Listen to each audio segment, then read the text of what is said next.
Salam budi luhur. Baiklah, kita akan memasuki materi pertama ya untuk mata kuliah pemrograman web bisnis 1. Ya, jadi saya akan jelaskan pendahuluannya. Di materi pertama ini akan saya isi dengan pendahuluan dan instalasi framework kode igniter ya. Jadi di mata kuliah pemrograman web bisnis 1 ini kita akan membuat sebuah aplikasi e-commerce ya, bagian back end-nya. Nah, kalau dilihat dari gambar ini ada bagian front end dan bagian back end. Apa perbedaannya? Nah, jadi kalau front end ini adalah tampilan yang akan ditampilkan ke pengguna ya. Pengguna artinya pengguna di sini bisa customer, pembeli atau supplier atau di general public ya.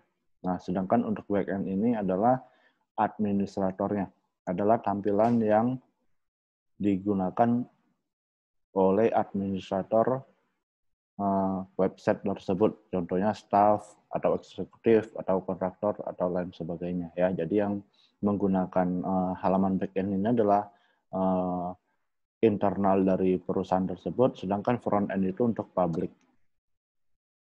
Nah, seperti itu. Nah, yang harus diperhatikan untuk framework kode igniter ini, karena kita akan menggunakan framework kode igniter ya atau CI. CI ini menganut konsep MVC. Apa itu MVC? M itu adalah model, C itu adalah controller, V itu adalah view ya. Jadi penjelasannya kalau view itu adalah merupakan bagian yang mengenai presentation logic kepada user ya. Artinya view itu adalah yang mengatur tampilan apa yang akan ditampilkan kepada user. Sedangkan model adalah berhubungan dengan data ya. Datanya bisa dari database atau dari API atau dari pihak ketiga third party ya. Sedangkan controller itu adalah bagian yang mengatur antara model dan view ya. Jadi dari controller ini akan mengatur apakah ada data yang diambil dari model atau tidak. Jika ada akan diambil, maka controller ini data dari model ini akan dilempar ke view untuk ditampilkan seperti itu ya. Jadi controller ini kalau kalian lihat berguna untuk mengatur model dan view seperti itu. Nah, aplikasi apa yang akan kita bangun? Aplikasinya layoutnya seperti ini. Akan ada terdiri dari 3 bagian, yaitu header, content, dan footer. Sedangkan di kirinya ini atau sidebar-nya ini adalah menu. Ya. Nah, kita langsung saja memulai instalasi kode igniternya. Ya. Pertama-tama, di sini saya anggap kalian sudah berhasil melakukan instalasi XAMPP ya. XAMPP kalian bisa download di sini. Linknya sudah saya share di grup juga, download SAM. Nah, jika kalian download SAM yang kita pakai adalah versi 5.6 ya. Jadi kalau di depan ini adalah versi 7 semua ya. Jadi ini untuk PHP 7, sedangkan ada untuk PHP 8, tapi kita masih menggunakan PHP atau SAM versi 5. Jadi kalian klik dulu more download-nya. Nah, setelah itu kalian pilih sistem operasi kalian apa, apakah macOS, apakah Linux, atau Windows. Jika sistem operasi kalian Windows, kalian pilih SAM Windows. Nah, di sini kalian tinggal cari saja versinya. Kalian cari yang versi 5. Nah, jika kalian lihat, nah ini ya, versi 5.6.40. Nah, ini yang kita pakai. Kalian tinggal diklik saja foldernya, nanti di dalamnya terdapat instalasi installernya, kalian tinggal klik saja yang paling atas boleh ya, yang ini, installer.exe. Nah, setelah itu kalian tinggal instalasi seperti biasa, tinggal di next saja. Nanti kalau sudah finish, nanti jalankan SAM control panelnya, kalian start service Apache Web Service, web server, dan MySQL database. Jadi dua ini yang kita pakai. Web servernya menggunakan Apache, sedangkan database-nya menggunakan MySQL. Jika sudah selesai dijalankan, service-nya sudah running, warna hijau, tinggal dibuka browsernya, bisa menggunakan Google Chrome atau Mozilla Firefox, kalian tinggal ketik localhost. Nah, harusnya kalau berhasil, nanti munculnya seperti ini, welcome to SAM, versi berapa ya. Kalau ini kan versi 5640, sedangkan saya 5639, nggak apa-apa, beda sedikit ya, ini versi yang sebelumnya. Seperti itu. Kalau sudah, kita tinggal lanjutkan untuk instalasi CodeIgniter-nya. Untuk CodeIgniter sendiri, kita bisa download CodeIgniter. Linknya juga sudah saya share di grup ya. Jadi CodeIgniter yang kita gunakan adalah CodeIgniter versi 3. Nah, ini ya. CodeIgniter versi 3 digunakan di PHP 5.6+. Jadi itu mengapa kita menggunakan SAM versi 5.6. Sedangkan kalau CodeIgniter 4 itu digunakan di PHP 7 minimalnya ya, seperti itu. Kalau sudah, kita klik download untuk yang versi 3-nya. Nah, kalau sudah selesai di-download,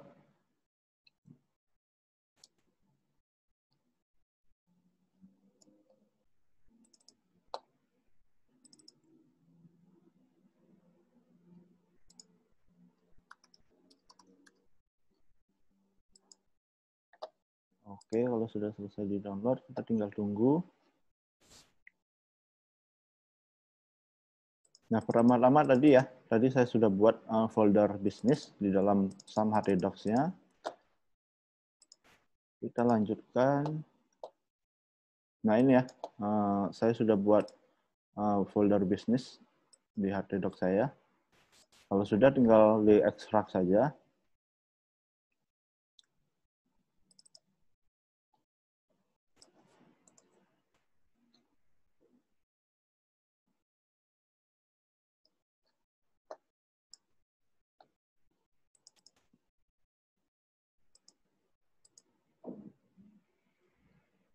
Nah, kalau sudah, kita coba tunggu ini.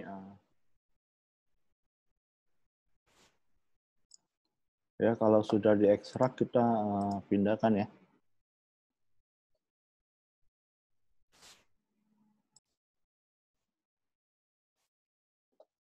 Ya, ini hasil ekstrak CodeIgniter yang kita download tadi, kita pindahkan ke folder bisnis ya. Folder bisnis ini ada di SAM htdocs.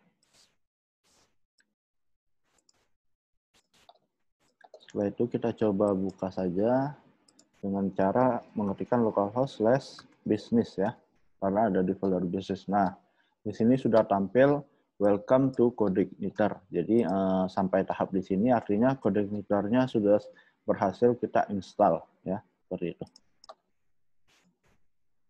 Selanjutnya kita akan melakukan beberapa konfigurasi. Yang pertama kita buka file. Saya jelaskan dulu untuk beberapa struktur yang ada di dalam folder di CodeIgniter-nya ya. Yang pertama ada application, ada sistem ya. Jadi untuk sistem ini biasanya tidak perlu diotak-atik karena ini merupakan core system dari CodeIgniter-nya. Yang kita otak-atik adalah di folder application. Nah, di folder application sendiri ada folder case, config, controller, core, helpers, hook, language, libraries, log, model, third party, dan view. Nah, ada beberapa yang penting. Config ini adalah untuk melakukan konfigurasi di mana beberapa nanti akan kita gunakan seperti di sini yang penting adalah file database ini adalah konfigurasi koneksi database-nya, dan juga untuk controllernya ini adalah berisi file-file controller kita. Sedangkan kalau model kita simpan di dalam folder model, kalau view kita simpan di dalam folder view. Seperti itu ya. Nah, kita lanjut saja. Kita buka file config.php yang ada di dalam folder config. Nah, kita buka folder config.php. Nah, ini ya. Nah, di sini diminta kita update base URL-nya.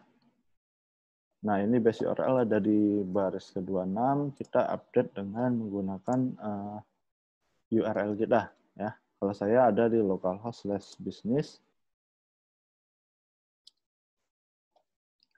config index page-nya kita hapus. Ya. Di baris ke-38-nya, dari indeks PHP-nya kita hapus. Nah, kalau sudah kita simpan file save atau Ctrl S. Kalau sudah kita coba refresh, harusnya tidak ada perubahan apa-apa ya. Tidak ada perubahan apa-apa, artinya masih jalan. Nah, aplikasi apa yang akan kita buat ya? Ini adalah rancangan IRD dari aplikasi yang akan kita buat, di mana nanti kita akan membuat beberapa tabel ya. Di antaranya adalah tabel pelanggan, tabel supplier, tabel order, tabel pembelian, tabel barang, dan tabel ada. Tabel ada kenapa? Karena relasi antara tabel order dan barang ini adalah many to many. Seperti itu. Kita langsung saja buat database-nya dengan cara localhost/php-myadmin.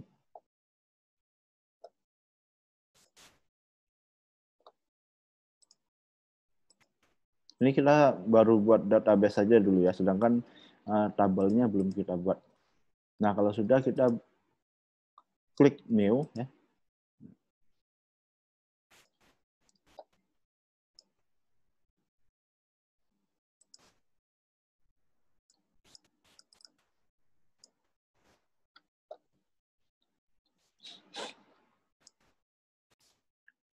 Ya, kita klik new ya, atau klik menu database, nanti muncul tampilan seperti ini. Kita create database baru, database name-nya kita masukkan bisnis saja.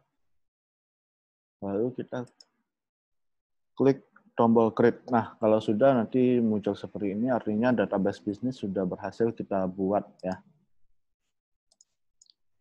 Selanjutnya kita kembali lagi cara mengkoneksikan database ya. Cara mengkoneksikan database-nya,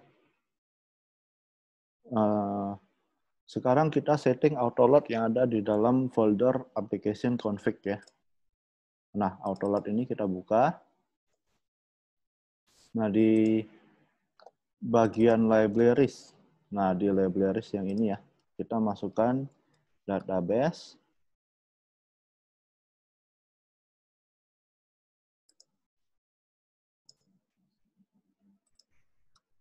Form validation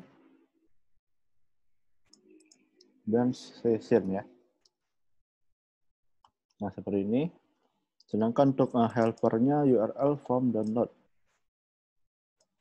URL form download ya, seperti ini. Jadi fungsinya apa?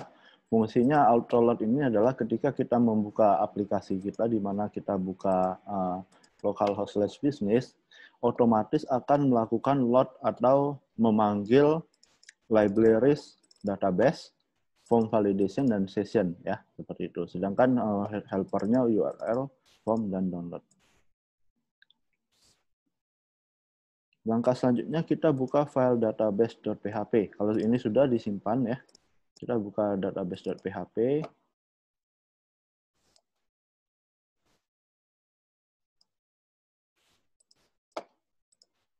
Nah, ini ya.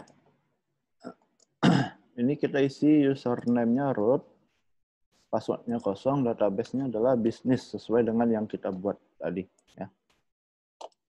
Nah, kalau sudah kita simpan. Setting halaman yang pertama kali diakses, kita buka root ya. Root ini adalah untuk mengatur routing URL-nya. Nah, di sini default controller-nya adalah welcome. Itulah mengapa ditampilkan tampilan welcome ya, tampilan welcome to code editor, karena default controller-nya adalah welcome, di mana dia akan memanggil file welcome yang ada di folder controller seperti ini ya. Kita akan ganti dengan login. Nah, ini loginnya kan belum ada nih filenya. Jadi kalau kita refresh harusnya dia pet not found. Kenapa? Karena tidak ada file login di dalam folder controller ini. Seperti itu. Terakhir kita akan buat file htaccess ya. Ini saya copy aja. Kita klik file, new file, kita simpan.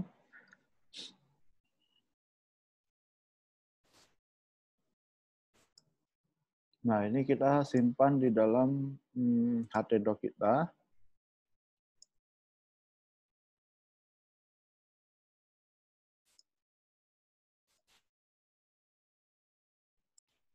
Ya, kita buat file baru, kita simpan di dalam folder bisnis kita. Nah, nama filenya adalah .htaccess ya. C-nya double, S-nya juga double.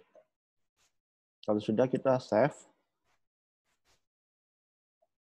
Nah, perbedaannya apa ya? Saya coba. Nah, ini ya. Ini artinya kita mengakses controller welcome. Ini kenapa tidak not found? Karena dia harus masukkan index.php welcome. Nah, seperti ini. Ada index.php-nya dulu. Jadi kalau kita mau akses controller login, kita harus memasukkan index.php/login seperti itu, ya. Nah, di sini kita menggunakan .htaccess supaya kita tidak perlu lagi memasukkan index.php di dalam URL-nya. Kita ketik saja ya. Nah, ini ya script-nya ya. Jadi index.php ini artinya bukan kita hapus atau kita hilangkan, tapi kita sembunyikan di URL-nya. Ya, seperti itu. Nah, kalau sudah kita simpan, yang tadinya error ya, ini saya coba.